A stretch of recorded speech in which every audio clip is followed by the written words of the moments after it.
Uh, hmm.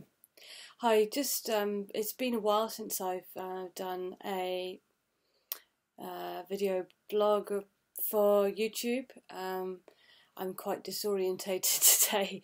Uh, I wanted to talk about my disability claim because one of the reasons why I've been less able to do things is because I've had the stress of having to reapply for disability benefit after having DLA, disability living allowance, for 11 years. The system of the benefits changed, and so I had to reapply for other things, the PIP. So that's been quite challenging because I had to answer all the questions. Click out a bit. I've had to answer all the questions again, and I haven't. My disability hasn't changed. The main thing that changed with my epilepsy was when I took the drugs. Unfortunately, it changed the pattern of my seizures, and I've made things a little bit more difficult for me to handle. Made my seizures more frequent, and yeah, it's a complicated thing. Perhaps I'll do another video about that in the future.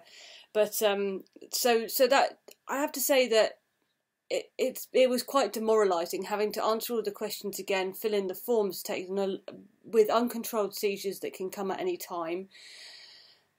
Life is challenging anyway, and then to have to answer all the questions again. And also I feel as a disabled person that it's funny because the money was cut, and I don't. The disability benefit isn't that much, you know. It doesn't change my lifestyle overly much. It puts me in a position where, for example, if I have a seizure somewhere away from home, then me and my carer can get a taxi back, for example, and get back to safety as soon as possible, and things like that. Or if I have a seizure and I can't cook, or I can't, and I can, or and even we can't really help my husband cook, so then we're in a situation where we all need to eat. We need to eat fast, even though we've been dealing with the seizure and we're trying to recover from that. So then takeout is very helpful, and if we have the disability benefit, then we can order a takeout.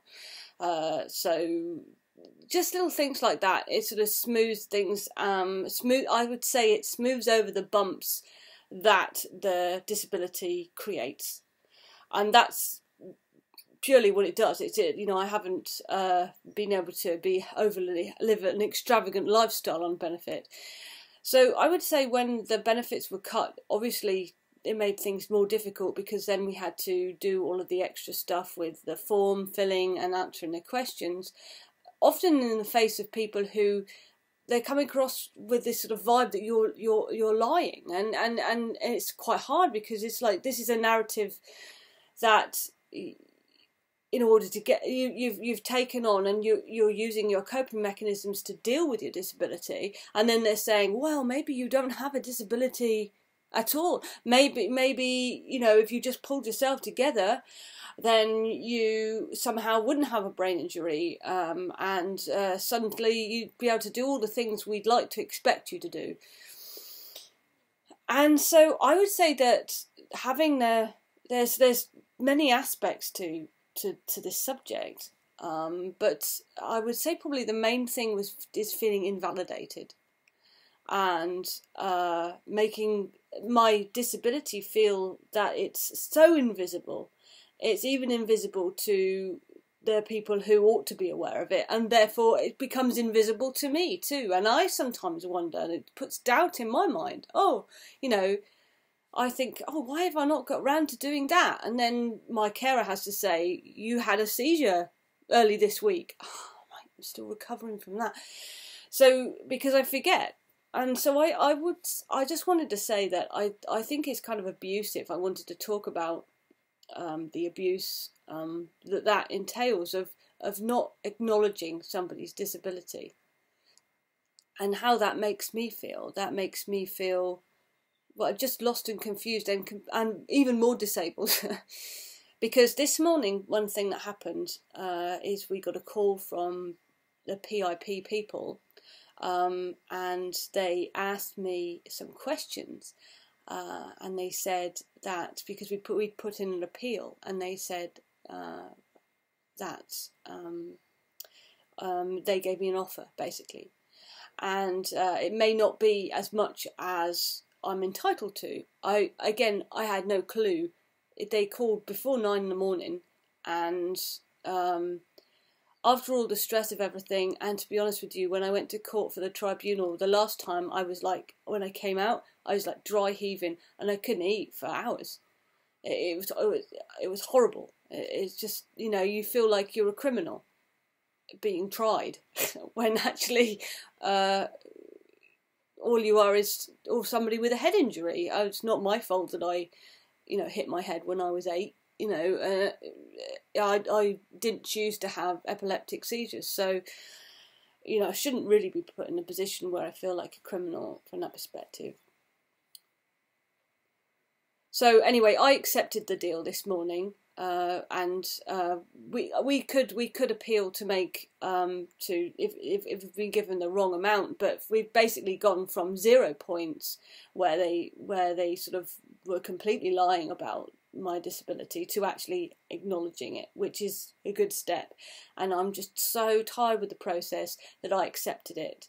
But over the phone, which was very strange, and actually after the call, I was like, everything else has been done through email, face to face, and paper. That's odd, but apparently there's a thing that they're doing, and I can understand it because it's ridiculous. They're sending lots of people to tribunals, and I think they're wasting money. So they probably have called me so that they don't have to waste the money on sending me to court, because it's a fuss for them as well as me.